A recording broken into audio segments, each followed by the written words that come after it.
Before sunrise, volunteers unpack an installation of sorts.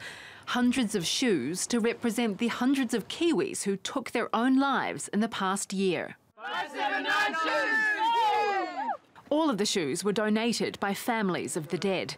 17-year-old Jess Purdue bringing more than most. It started about 7 years ago when I lost someone that I was really close to suicide, and since then my life has been deeply affected by 12 suicides in my town.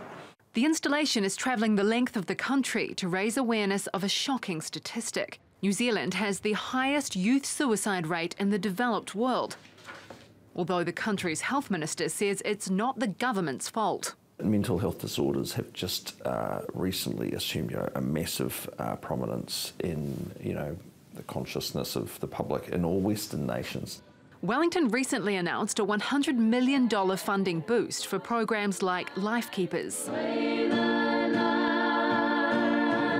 Launched by Pacifica students, it will educate Kiwis about suicide warning signs, which in a macho culture can be hard to spot.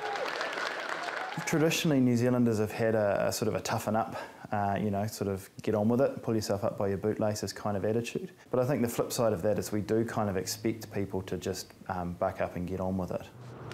Psychotherapist MacDonald says government education programs aren't enough. If we're not also addressing wider issues of economic equality, wider issues of violence and abuse in families, then it really is just a drop in the bucket.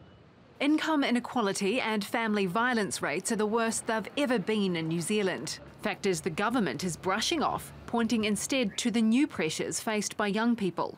Bullying was never good, but it happened in front of a peer group. Now it's happening anonymously online. Jess rejects that explanation and is calling for a Royal Commission of Inquiry into the mental health sector, hoping that could stop others from adding their loved ones' shoes to the pile. Kim Vinnell, TRT World, Auckland.